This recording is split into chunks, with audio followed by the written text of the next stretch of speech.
기분 나빠요? 쳐도 되죠?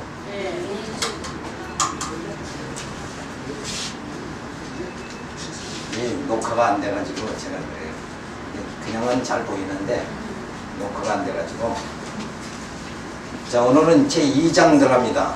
7페이지에 2장에 하나님을 안다는 것은 무엇인가, 또 이 지식은 어떤 목적을 갖고 있는가 하는 질문을 칼빈은 해놓고 여기에 대한 설명을 해 들어갑니다. 자, 첫 번째로 하나님을 안다는 것은 하나님을 경외하는 것이다. 지당하신 말씀이죠. 자, 이걸 그런데 구체적으로 이제 어떤 측면에서 칼빈은 말하고 있는가 우리가 살펴보는데, 칼빈은 하나님을 안다는 것, 즉 신지식은, 신지식이란 신에 대한 그 지식을 말하죠. 신지식은 하나님에 대한 신앙과 사랑 그리고 경건생활로 정리하며 하나님을 경외하는 것이라고 하여 철저한 신앙과 예배 생활을 강조하고 있다. 자, 여기서 조금 미흡한 거예요. 자, 만약에 우리가 교회를 누가 출석했다고 해서 하나님을 그분이 다 안다고 볼 수는 없단 말이에요. 교회 출석하는 거고 하나님을 아는 거고는 차이가 좀 주어진다. 그러니까 무슨 말이냐면, 하나님을 안다는 것은 우리 하나님의 사람의 인격체는 지, 정, 의로 되어 있잖아요. 그럼 하나님을 안다는 것은 어디가 제일 갖고 와야 돼요? 지가 갖고 와야 되죠. 근데 생활은 뭐예요? 지, 정, 의에서 의지적인 거란 말이에요. 이 생활 의지적인 거예요. 그러니까 믿는 대로 행위가 나타나는 거잖아요. 그러니까 행위가 교회 출석했다고 해서 그분이 하나님을 온전히 안다고 볼 수는 없는 거예요. 이 거리에 갭이 들어가는 거예요.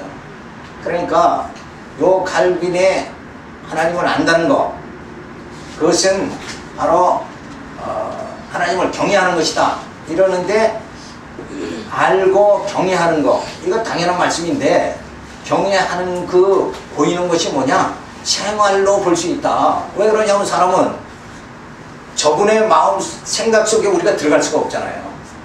그죠? 저분이 얼마만큼 하나님을 아는지, 하나님을 아는 지식이 얼마만큼 깊은지, 그거는 도저히 알 수가 없죠. 그렇죠? 여러분이 절 봐도 제 속에 들어오기 전에는 알 수가 없다. 그래서 칼빈은 보이는 것 가지고, 생활은 보이잖아요.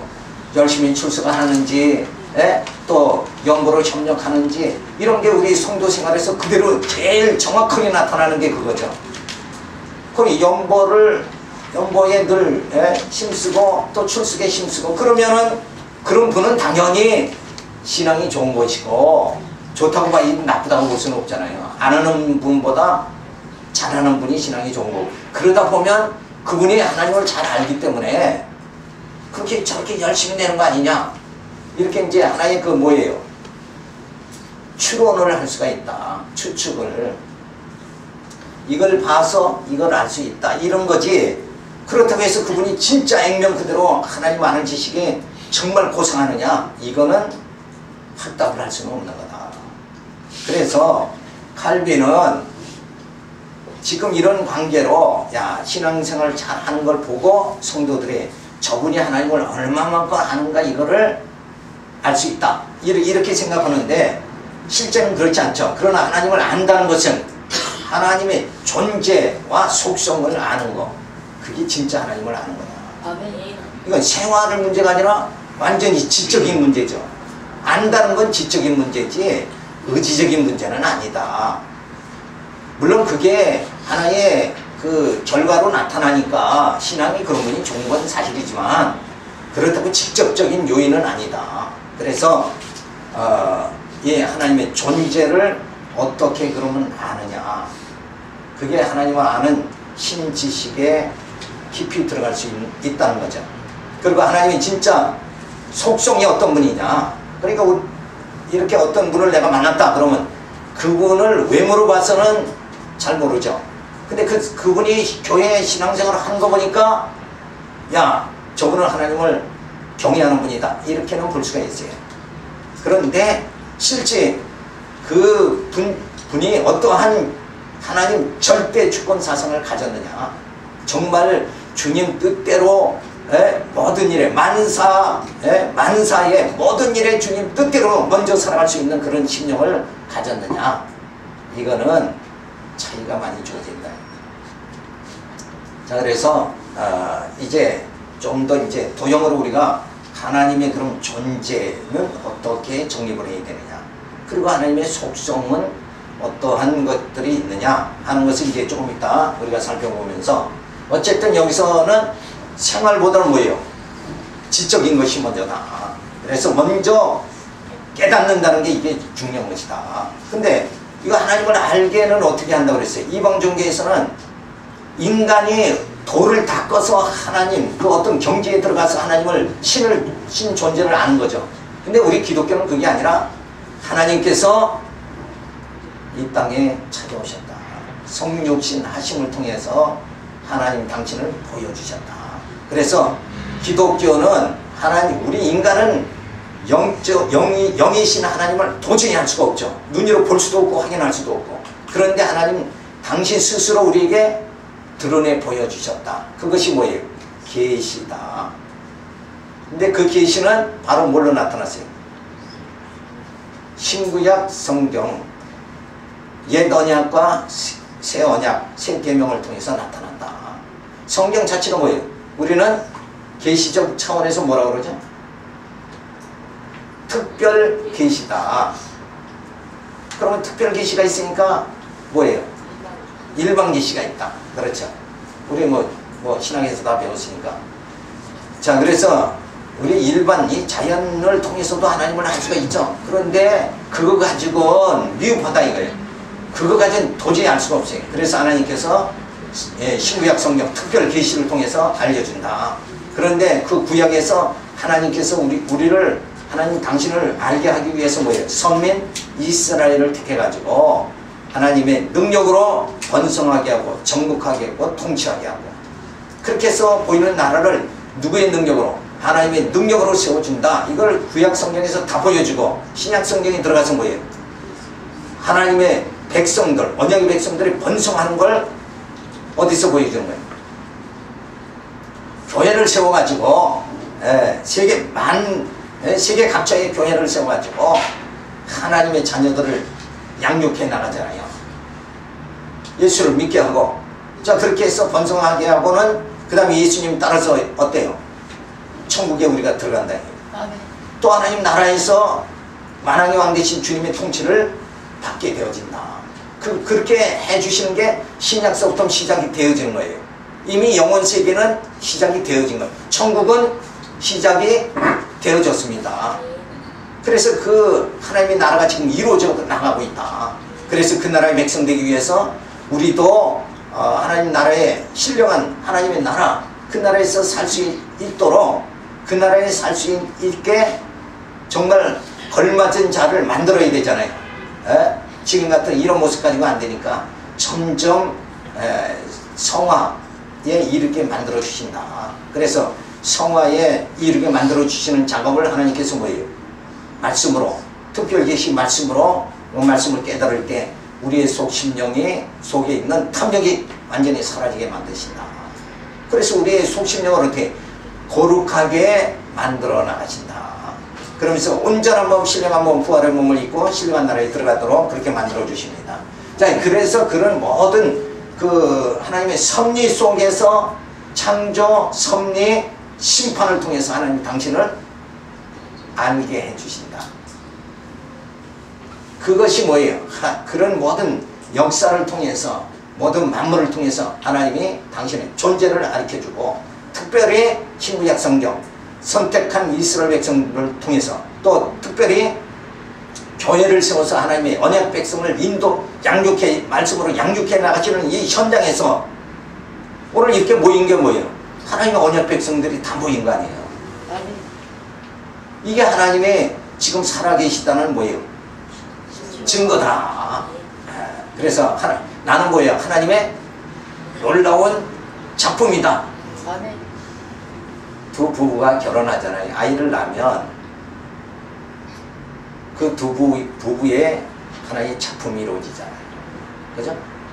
그렇게 하나님이 놀라운 사람 보기에는 좀 못생기고 우습게 보여도 자기 새끼는 가장 이쁜 거죠. 아멘. 하나님은 친히 나를 그렇게 이뻐하신다. 아멘. 그러니 하나님 살아계시다는 거는 내가 이게 존재한다는 그 자체만 봐도 뭐예요? 내가 하나님의 백성으로 지금 존재한다는 것만 봐도 하나님은 살아계시다. 이렇게 뭘로 알아야 돼요? 생활로가 아니라 머리로 알아야 돼. 지적 능력이 그만큼 주어져야 된다. 그래서 우리는 늘 그리스도를 아는 고상한 지식에 이르러야 된다는 거예요. 자, 그래서 하나님 안다는 건 하나님의 존재와 속성을 분명히 알아야 된다. 그분이 어떤 분인가? 이걸 확실하게 알아야 된다. 하나님의 속성은 뭐예요? 한번 때리시지만 뭐예요? 감싸주시는 분이다. 흩어버리지만은 다시 모두와 주시는 분이다. 그렇게 하신 거를 어떻게 역사에서 드러내 보여주잖아요. 이스라엘 백성들이 불순종하니까 북쪽 이스라엘은 아수르에게 완전히 망하게 하고 거기는 뭐 회복이 안 되는 거예요. 왜 회복이 안 돼요? 솔로몬 이후에 이스라엘 나라가 두 축이 갈리잖아요. 북쪽 이스라엘은 회복이 안 되고 완전히 주전 721년에 아수르에 의해서 멸망하고 그냥 끝나버린다. 그 이유가 뭐예요? 근데 남쪽 유다도 산당 제사를 예루살렘 성전에 있어서 성전에서 하나님께 제사 드려야 되는데 불구하고 남쪽 유다도 북쪽 이스라엘은 어차피 남쪽으로 못 내려오잖아요. 이게 두 쪽 났으니까 우리가 이북에서 이쪽으로 못 내려오고 우리가 절로 못 올라가는 건 마찬가지로. 그러니까 북쪽 이스라엘은 산당 제사를 어차피 하나님 앞에 예배를 드려야 되니까 산마다 당을 지고 하나님께 제사를 드려야 돼요. 근데 남쪽 유다는 예루살렘이 있으니까 어디서 제사를 드려야 돼요? 예루살렘 성전에서 드려야 되는데도 불구하고 저쪽 흉내를 내가지고 산당 제사를 또 드린다. 이렇게 오히려 더 부패했어도 남쪽 유다는 바빌론에게 주전 586년에 다 포로로 잡혀가서 나라가 망하지만 뭐예요? 고레스 왕을 통해서 하나님이 다시 성전을 회복하는 역사, 나라를 세우는 역사를 다시 베풀어 주신다. 그 북쪽은 왜 망하고 남쪽은 왜 살려주신가? 원인이 뭐예요?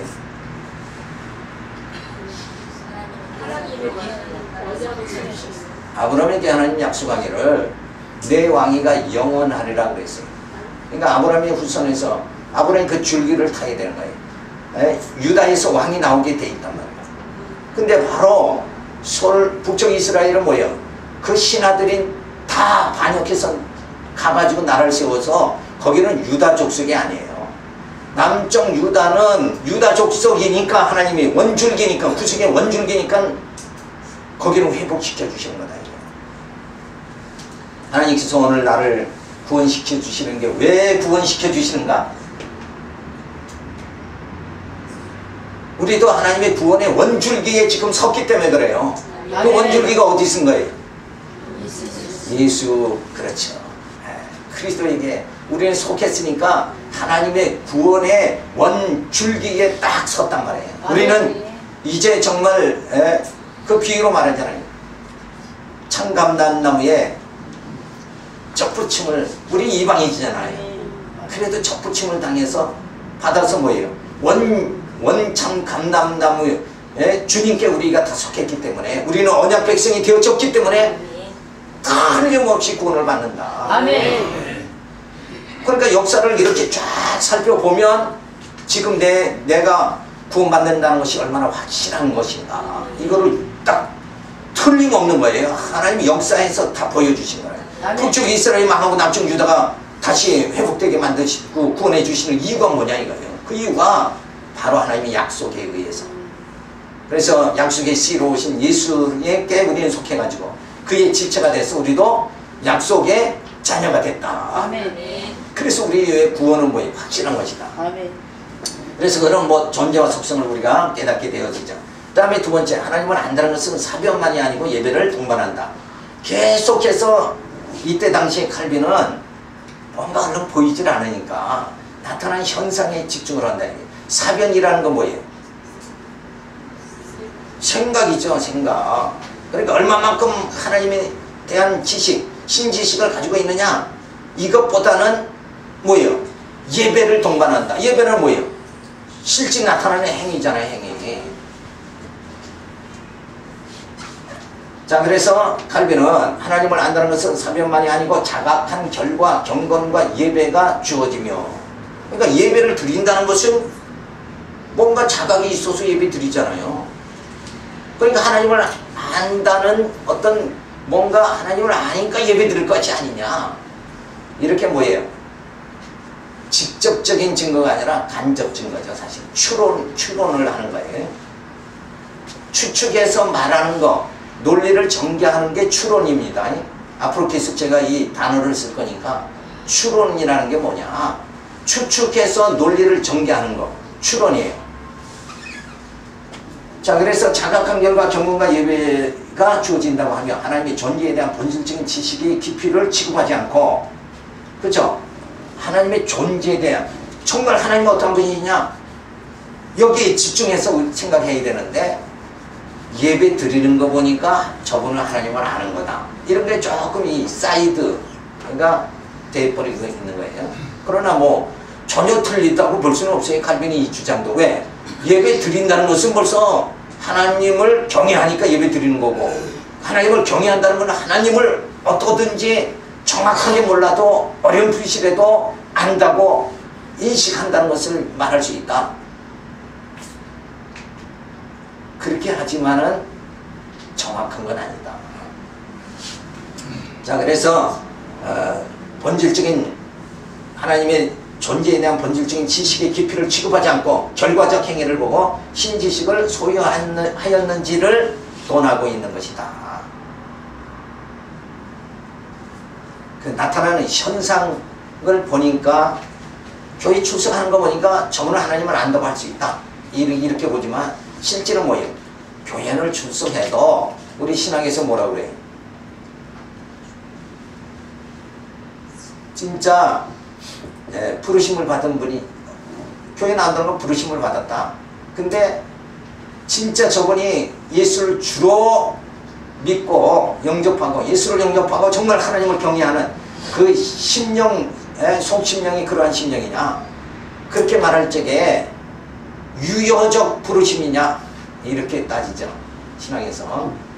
진짜 그게 유효적이냐, 그렇지 않으면 그냥 일반적 그냥 부르심이냐. 그러니까 만약에 일반적 부르심은 뭐예요? 그냥 사업을 하니까 내가 세탁소를 한다, 그럼 옆에 큰 교회, 작은 교회고 큰 교회 있으면 큰 교회로 나가야 손님이 많이 올 거 아니냐, 이런 계산으로, 사업상 계산으로 큰 교회 갔다. 더군다나 희망은 뭐예요? 정치인들이죠. 정치인들은 그 정치하는 그 지금 뭐 한 분들만 모이는 교회가 있죠, 한국에. 그럼 그 교회에 가는 거예요. 거기 가야 옛날에 이명박 대통령 되기 전에 이명박 대통령도 볼 수 있고 누구도 볼 수 있고, 그러다 인사하고 뭐하고 하다 보면 뭐예요? 어떤 권력에 접근할 수 있는 거 아니냐, 이렇게 생각하니까 그런 교회 나간다. 그거는, 그런 출석은 진짜 유효적인 출석이 아니다 이거예요. 그분이 어떻게 하나님을 안다고 볼 수가 있느냐. 사업상 나간 건데 어떻게 하나님을 알 수 있어요? 그럴 수 없죠. 그런 경우다. 그러니까 반드시 우리가 알아야 되는 이 결과적 행위, 이거 보고 신지식이 있다 이렇게 볼 수는 없다. 그래서 우리가 예배를 드려도 어떻게 드려야 돼요? 신령과 진정으로 드려야 된다. 그게 진짜 참 예배다. 신령과 진정으로 드리지 않는 예배는 뭐예요? 그건 실제적인 예배라고 할 수가 없다. 이제 그런 경우나 똑같은 거예요. 자, 그래서 세 번째 칼빈은 성도의 생활을 강조하기 위해서 경건은 하나님의 은혜를 알게 하는 원인이 되며, 은혜를 알았으면 보답해야 된다. 자, 여기도 조금 미흡한 게 이제 나타나는 거예요.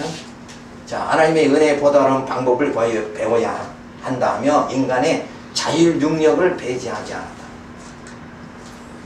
자, 하나님께서 이렇게 큰 엄청난 은혜를 베풀어 주시면 그래도 뭔가 보답을 해야 되지 않느냐. 이거 맞죠? 아멘. 자, 그런데 가만히 있어봐요. 자, 그러나 하나님의 은혜에 보답할 인간은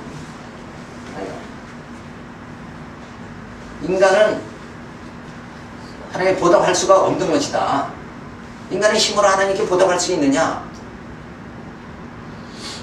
보답한다고 해도 정말 하나님 앞에서 인간은 뭐예요? 티끌과 같은 존재인데 해봤자 얼마나 오겠느냐 이게. 그 하나님의 그 엄청난 사랑에 비교해서는 도저히 우리가 어떻게 감당할 길이 없는 거다 이렇게 봐야 되잖아요. 자, 그래서 하나님의 말씀은 살았고 운동력이 있어 마음의 생각과 뜻을 감찰하시며 하나니 하였으니 하나님의 존재와 속성을 깨달으면 자연적으로 하나님을 경외하게 되면 하나님의 은혜를 깨닫고 감당하여 은혜의 영광을 찬양하며 살게 되어지는 것이다. 이런 믿음이 있다면 믿음의 행위가 나오는 것과 같은 이치다. 그러니까 하나님의 그 엄청난 은혜에 내가 뭔가 보답하는 행위, 이거는 지극히 적은 거예요. 그런데 성령께서 우리 마음속에 오셔서 정말 그 하나님의 사랑과 은혜에 깨닫고 감격이 주어지는 거예요. 그러면 그저 할렐루야 찬송하고 선한 이 복음의 역사, 교회를 세우는데 동참하고 협력하고 이런 자체가 뭐예요? 그게 하나님을 바로 알아가는 거다. 그래서 예배소에서는 찬송하리로다 이렇게 하면서 예배소를 시작하잖아요. 인간이 할 수 있는 게 뭔가? 자, 우리를 창세전에 예수 그리스도 안에서 택해 주셨죠. 예정해 주신 거. 왜 예정해 주셨는가? 그 결과는 뭔가? 예정의 결과는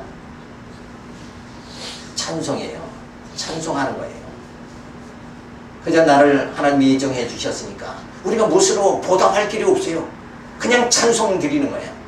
또 하나님 그걸 가장 기뻐하시고, 꾀죄죄한 인간에게서 만약에 몇 살 먹은 서너 살 먹은 아이가 어른한테 뭘 선물을 한다는 게 그 뭐 능력이 있어야 선물을 제대로 할 거 아니에요. 그죠? 그냥 자기 먹던 사탕이나 이거 드세요 그러고 주는 것밖에 더 갑니다. 인간이 하나님 앞에서는 마찬가지다. 그러니까 하나님 앞에서 하나님이 나를 예정해 주신 그 사랑과 은혜에 찬송이죠. 찬송하리로다. 그리고 예수 그리스도를 보내주셔서 구속해 주셨죠. 죄로 죽었던 나를 구속해 주신 그 하나님께 우리는 뭐예요? 찬송하는 거예요. 또 성령을 보내서 우리를 하나님의 자녀다, 꾀죄죄한 나를 하나님의 자녀다, 우리의 심령을 성결 거룩하게 자꾸 성화를 이루어 나가게 깨끗하게 만들어가면서 성령께서 그렇게 나를 하나님의 자녀다 인쳐주셨는데, 그 인쳐주신 그 은혜와 사랑에 대해서 우리가 무엇을 보답할 길이 있는가? 그게 아니라 보답할 길이 없으니까 할렐루야 찬송이다. 하나님께 그저 오직 영광과 찬송을 드릴 것뿐이다. 아멘. 그게 더 정확한 거 아니냐 이거예요. 보답 차원보다는 은혜의 감격 속에서 말씀이 임하니까, 그리스도의 생명이 내 안에서 임하니까 너무나도 감사해서 그저 감격스러운, 그래도 무엇이라도 주님 앞에 내가 뭔가 표현을 하지 않으면 견딜 수 없는 말씀에 전도하지 않으면 도저히 견딜 수 없다 이거예요. 그래서 전도하고 영혼을 구하는 일에 우리가 협력하고 이러는 자체가 뭐예요? 하나님께 영광 돌리는 것이다. 그거는 보답의 차원이 아니라,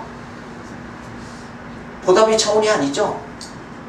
무엇을 받았기 때문에 내가 이렇게 한다는 차원이 아니라 정말 은혜의 영광 찬양하는 거, 이거는 정말 값없이 받은 그 은혜를 찬양하는 거, 이거는 어떤 보답이나 조건 그 차원이 아니라 그저 감사다 하는 차원, 영광을 돌려야 됩니다. 자, 그래서 우리가 믿음이 있다고 하면 믿음의 행위가 자연적 나오잖아요. 그러니까 우리 모든 행위는 보답 차원의 행위가 아니라 뭐예요? 믿음을 주셨기 때문에 믿음에 의한 행위가 나타나는 것이다. 아멘. 그러니까 그저 나이 나된 것은 뭐예요? 주님의 은혜다. 내가 뭘 받았으니까 이만큼 보답한다 그러면 그래도 내가 했네 이게 나타나잖아요. 그런데 성령께서 내게 믿음을 주셔가지고 그 하나님의 사랑을 깨닫게 하고 너무나도 감사하니까 믿음의 행위가 나타나게 되니까 주신 이도 하나님이요, 예? 영광 돌리게 하시는 이도 하나님이시다. 그래서 우리는 그래서 기쁨이 거기서 주어지는 거예요. 내가 뭘 해서 뭘 어떻게 하고 이런 게 아니라 그저 나를 우리 그래서 시편에서는 다 그 얘기에서 다 나오고 그로 말미암고 그 얘기로 다 돌아가느니라. 모든 원인이 하나님으로부터, 그죠? 결과도 뭐예요? 하나님께 다 돌아가는 것이다. 근데 세상 사람들은 어때요? 내가 했으니까, 자, 내가 이만큼 했으니까 그래도 이 교회가 이만큼 세워졌다. 그렇게 하면 그게 그렇게 생각하는 기쁨이라는 건 이건 인본주의 기쁨이고 잠깐 주어지는 거예요.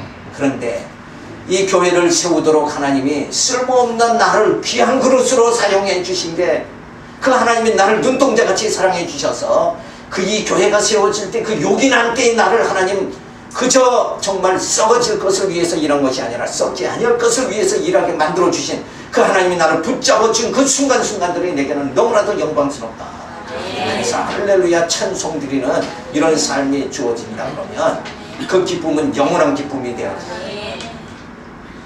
그래서 공로주의 신앙보다 복음주의 신앙의 기쁨이 더 영원하게 주어지는 거예요. 아멘. 그런데 사람은 그래도 뭔가 내가 했다 여기에 사람들은 뭔가 기쁨을 자꾸 맛보려고 그런다.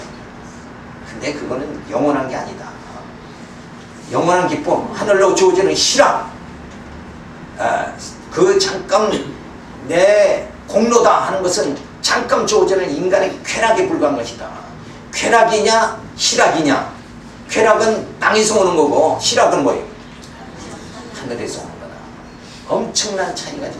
기쁨이라고 해서 똑같은 기쁨이 아니에요. 사실은 같이 웃었다고 해도 웃음이 다르다 이거예요. 세상 사람이 웃는 거고 우리가 웃는 거고는 전혀 맛이 다르다 이거예요. 그러니까 우리가 참 힘있게 살 수 있는 거예요. 같은 미소냐? 같은 미소가 아니다. 네 번째는 칼빈은 하나님을 자각한 성도들은 두려움으로 경배하며 율법의 명령에 순복해야 된다고 말해줍니다. 자, 요거는 이 칼빈의 네 번째 주장은 이건 상당히 많이 틀린 거예요. 아까까지는 조금 그래도 괜찮은데 여기는 많이 틀린 거예요. 자, 칼빈은 하나님을 자각한 성도, 신앙이 있다 그러면 두려움으로 경배하며 율법의 명령에 순복해야 된다. 그래서 성도 생활의 모든 생활의 규범을 지금 칼빈은 뭐라고 말하는 거예요? 규범이 뭐라고 말하는 거지? 율법이다 말하고 있잖아요. 율법. 우리 성도 생활의 규범이 우리가 하나님 앞에서 우리가 어떻게 살아가야 되느냐, 뭘 기준하고 살아가야 되느냐, 이 기준 자체를 칼빈은 지금 율법으로 본 거다. 근데 우리의 기준이 뭐예요? 우리가 어떻게 살아가야 돼요? 우리가 율법으로 살아갑니까? 믿음. 믿음은 어디에서 주어지는 거예요?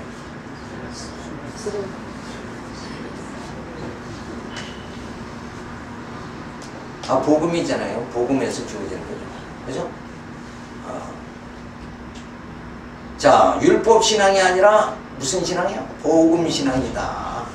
그래서 히브리서에서 히브리 기자는 예수님은 모세보다 우월하고 천사보다 우월하고 아론보다 우월하다. 그 말은 뭐예요? 바로 복음 신앙이 우월하다 하는 것을 증거해 주는 거예요. 철저하게 완전히 히브리서는 논박이죠. 변증학입니다. 당시에 모든 이스라엘 백성들은 가장 위대한 영도자가 누구라고 생각해요? 모세라고 생각하잖아요. 그래 예수님 왔을 때도 바리새인들 사두개인들은 저들은 율법신앙을 가지고 누구를 배척해요? 모세를 존경하고 예수를 배척해버리고 만다. 자, 그래서 이러한 칼빈의 주장은 하나님의 속성과 율법에 대한 이해의 부족에서 주어지는 것이다. 지금은 뭐냐? 율법 시대는 이미 지나간 거잖아요. 옛 계명은 지나간 시대고 예수님이 오셔서 새 계명이 주어졌다 이거예요. 그렇죠? 그러니까 율법에 의해서 살아가는 것이 아니라 뭘로? 새 계명에 의해서 살아가야 된다. 그 새 계명은 핵심은 뭐예요? 새 계명의 핵심이 뭐냐고요? 사랑이다. 맞아요. 사랑.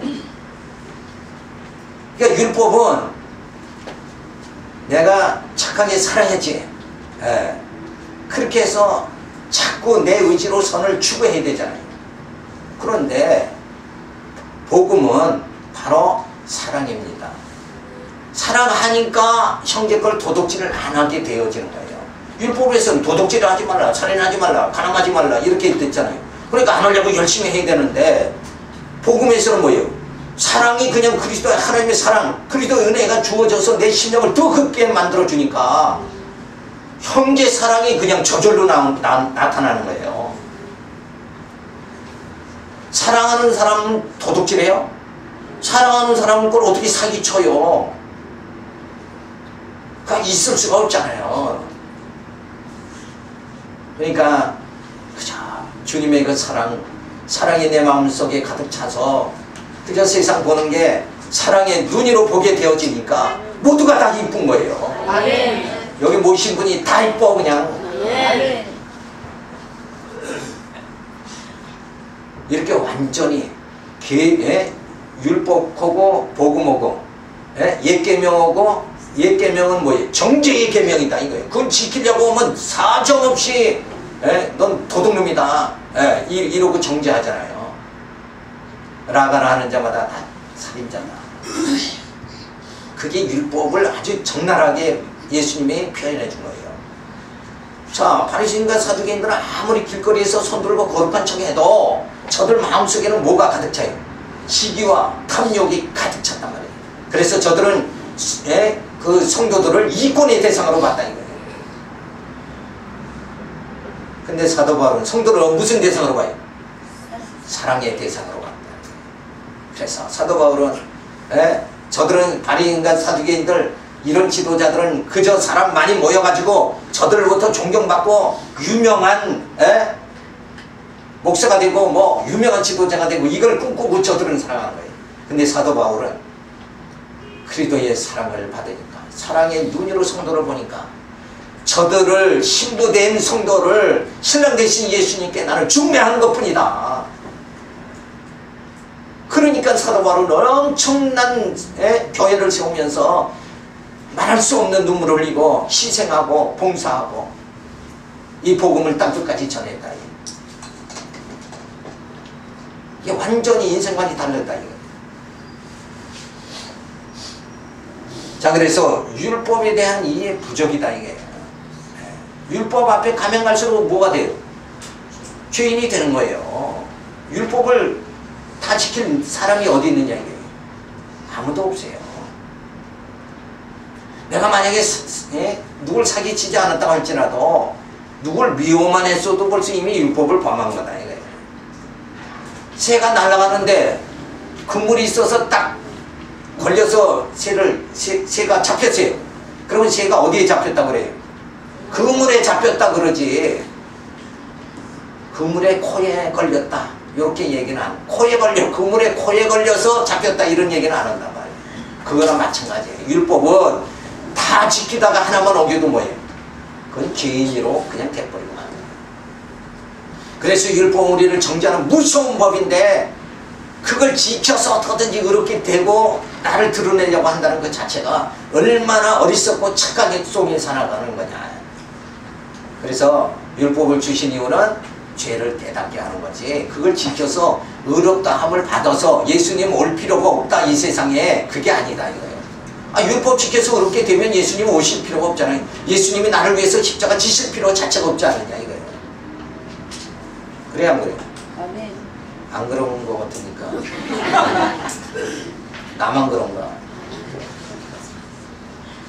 자, 그러니까 정말 인간이 무엇을 한다는 건 하나님 앞에서 정말 어리석은 것이다 이게. 그래서 하나님이 나 같은 그저 티끌과 같은 존재를 이렇게 하나님은 정말 예수 그리스도 보내 구속해 주시고 성경으로 인쳐 주신 그 은혜를 생각하시니 너무나도 감사하다. 그래서 찬송과 영광 돌리는 그런 심령으로 살아가야 됩니다. 자, 그래서 하나님의 5대 속성을 알게 되면 하나님만 전적으로 의지하게 되고 하나님의 사랑이 감동하며 평안과 기쁨으로 찬양하며 살아가게 되면 두려움은 사라지게 된다. 그러니까 복음 앞에 가면, 주님 앞에 가면 두려움과 모든 게 사라져버리고 마는 거예요. 근데 율법 앞에 가면 점점 두려워오는 거예요. 두려워. 야, 이렇게 해가지고 이렇게 집사 생활해가지고 천국 갈 수 있을까? 그 말하는 사람은 벌써 무슨 신앙?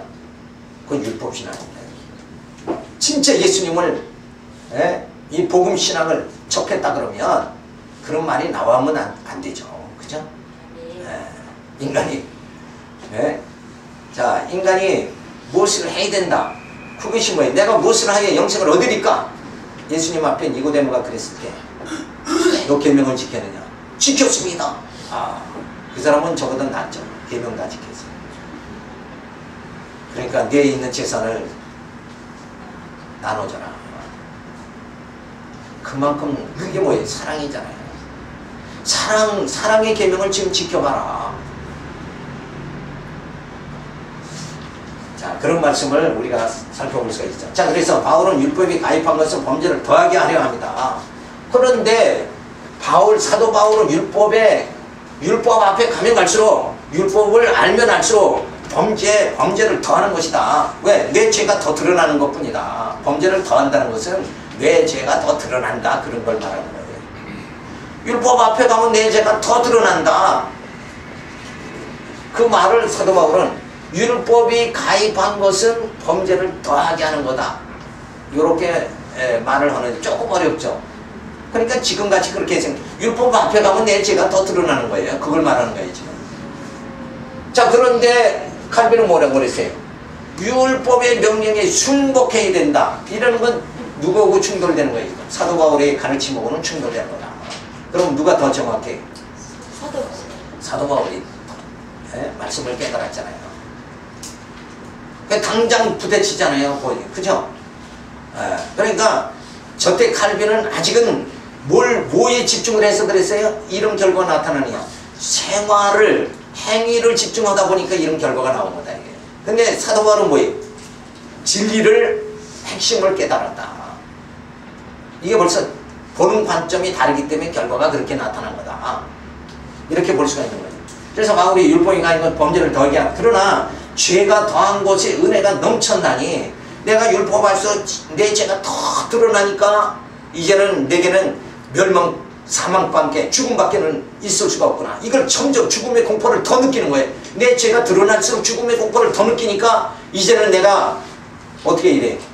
조기 가면 죽는다 그러면 피해야 되죠. 내가 이 죽음의 웅덩이에서, 사망의 골짜기에서 내가 어떻게 하면 피할 수 있을까? 그래서 누구를 향해야 돼요? 그리스도를 향하게 된다. 이걸 하나님의 의중은 바로 이거예요. 율법을 주시는 의중은 하도 자기가 잘난 줄 아니까, 인간은 자기가 의인인 줄 아니까 율법을 줘가지고 그냥 죄의 공포, 죽음의 공포 속에, 사망의 공포 속에 몰아놓다가 그때 가서야 아차 이거 여기 있다가 죽는다. 그리고 누구를 향해요? 그리스도를 향하게 만드시려고 하는 하나님의 계획이다.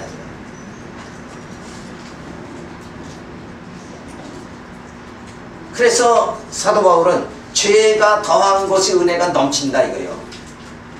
그러니까 다시 말하면 지금 설명한 대로 율법 앞에 내 죄가 막 드러나가지고 이제 죽음밖에 없다. 그럴 적에 주님을 향해서 가는 거와 마찬가지로 그렇게 되니까 뭐예요? 율법이 있음으로 해서 누구를 향할 수 있게 된 거예요? 예수를 향할 수 있게 됐다. 그러니까 그게 뭐예요? 은혜가 넘치는 거다. 죄 많은 곳에 은혜가 넘친다. 그러니까 죄를 빨리 깨닫는 자가 주님을 향하게 된다. 근데 자기가 죄를 짓고도 이거 죄를, 사람을 살해하는 것도 이게 내가 죄를 짓느냐 안 짓느냐 이걸 의식하지 못한다 그러면 그는 뭐예요? 머리가 이상하게 된 사람이 있죠. 그 사람 빼고는 정상적인 사람이다 그러면 살인하면 내가 죄를 졌다는 걸 깨닫는다 이거예요. 그래서 이는 죄가 사망 안에서 왕노로 타는 것 같이 은혜도 또한 의로 말미암아 왕노로 타여 우리 주 예수 그리스도로 말미암아 영생에 이르게 하려 함이니라는 말씀과 같이 율법은 죄를 깨닫게 하여 그리스도에게로 향하게 하는 몽학선생이니, 그래서 사도 바울이 율법은 몽학선생이다. 그러면 참선생을 따라가야 돼요? 몽학선생을 따라가야 돼요? 그래서 나는 참목자다. 예수님은 참목자 되십니다. 그분을 따라가야지 율법을 따라가면 되느냐 이거예요. 복음신앙을 가져야지 율법신앙 가지면 안 된다.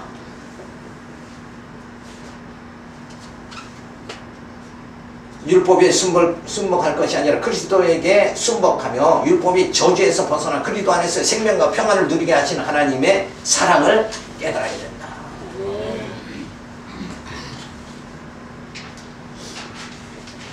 자, 그래서 신의 존재를 어떻게 깨달아야 되느냐.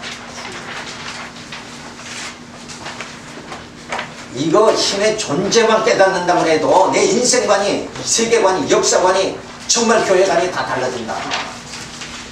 우리가 신앙생활 하니까 우리가 교회 오는 건 하나님 믿는 거지. 너무 쉽고 간단하죠. 근데 실제는 뭐예요? 우리 마음속에 정말, 내 머릿속에 정말 하나님은 살아계시고 존재하시는 분이냐, 그게 정확하게 드러나야 된다 이거예요. 아멘. 근데 때로 우리는 뭐야? 두려움에도 빠지고, 우울증에도 빠지고, 어떤 분은 목사가 우울증에 빠졌대. 그래서 저 목사는 뭘 받길래 우울증에 빠져? 진리를 깨달은 자가 목사 아닙니까? 진리와 함께하는 자가 목사인데 어떻게 진리를 저 토끼 모양 어디다 갖다 두고 왔다는 말하고 똑같은가? 자, 그래서 이 신의 존재만 깨닫는다고 할지라도 이게 가장 우리 신학에서의 가장 중요한 과목이 무슨 과목이에요? 교회론이 제일 중요해요? 기독론이에요? 구원론이에요? 신론이 제일 중요하잖아요. 신론. 조직신앙에서 첫 번째 과목이 신론이에요. 하나님을 아는 거, 그 다음에 인간론, 나를 알고, 그리고 내가 얼마나 취약한 존재인가를 알게 되니까 나를 구원해 주실 구속주, 기독론이 그 다음에 세 번째고, 그렇게 이렇게 쫙 연결되는 거예요. 전체적인 과목을 이해를 할 줄 알아야죠. 그죠? 자, 그래서 신의 존재, 증거.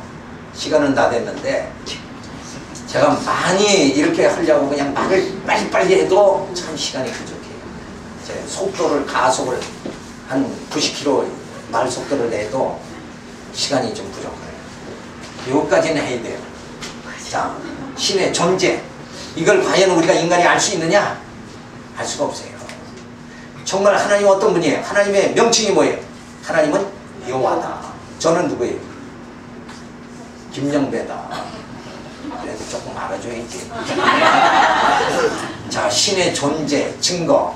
하나님은 어떤 분이냐? 여호와다. 아멘. 이방 종교에는 명칭이 없어요. 저들의 신은. 근데 기독교만은 여호와 명칭이 있다. 고유명사. 그런데 이 여호와께서는 바로 영원 자존하신 분이다. 그래서 우리는 영이신 하나님을 우리는 알 수가 없어요. 눈으로 볼 수도 없고 만져볼 수도 없고 알 수가 없다. 그래서 하나님은 당신 스스로를 우리에게 보여주셨다. 그 말이 무슨 말이라고요?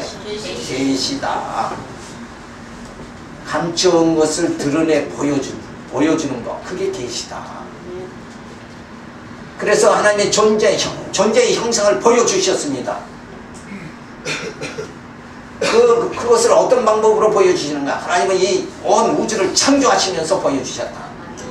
아담을 창조하시면서 보여주셨고, 나를 예수 그리스도 안에서 새로운 피조물로 창조하시면서 나로 하여금 그 하나님을 알게 만들어 주신다. 그리고 하나님은 창조하신 그 모든 것들을 뭐예요? 섭리하시면서 알게 만들어 주신다. 그 다음에 마지막에 뭐예요? 심판하시면서 당신 영광을 드러내신다. 하나님의 존재를 정말 멸하실 것을 멸하시고 세울 것을 세우시면서 당신을 드러내 보여주신다.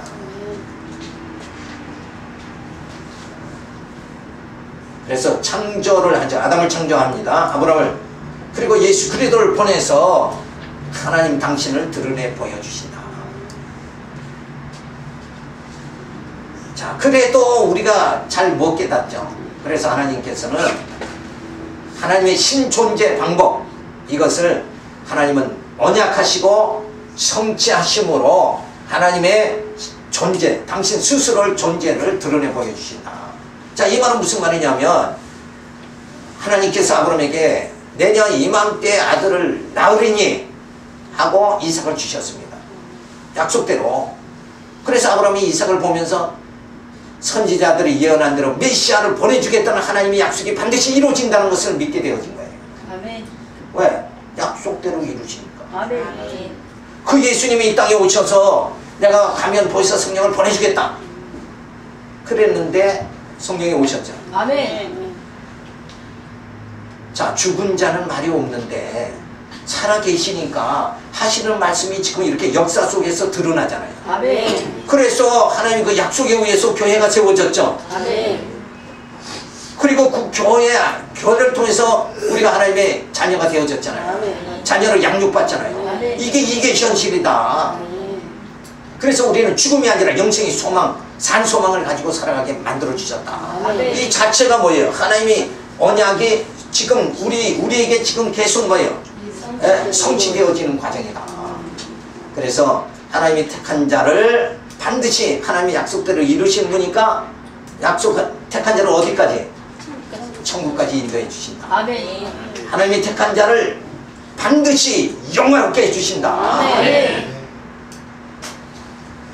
그러니까 우리가 지금 승리를 향해서 바울이 말한 대로 페트를 향해서 줄다름 치고 있으니까 분명히 우리에게 승리가 주어지죠. 아멘. 영원한 생명이 주어진다. 아멘. 죽음에서 사망이 쏘는 것들을 다 물리치고 승리한다. 아멘. 우리 승리의 이 발걸음, 여러분의 발걸음이 승리의 발걸음입니다. 아멘. 어둠을 다 떨쳐버리는 그 승리의 발걸음이 지금 오늘 우리가 이 신학교로 발걸음이 온 거죠. 아멘. 이것만 보더라도 하나님 뭐 살아계신 겁니다. 왜?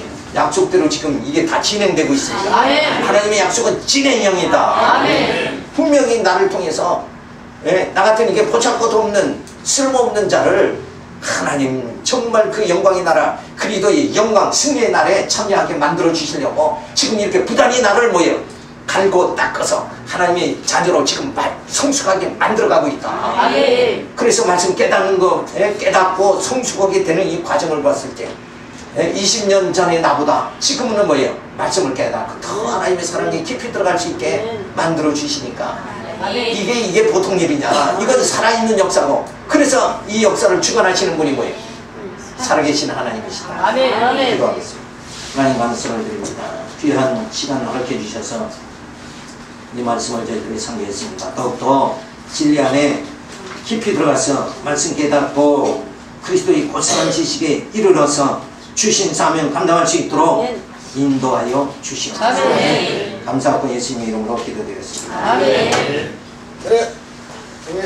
수고하셨습니다.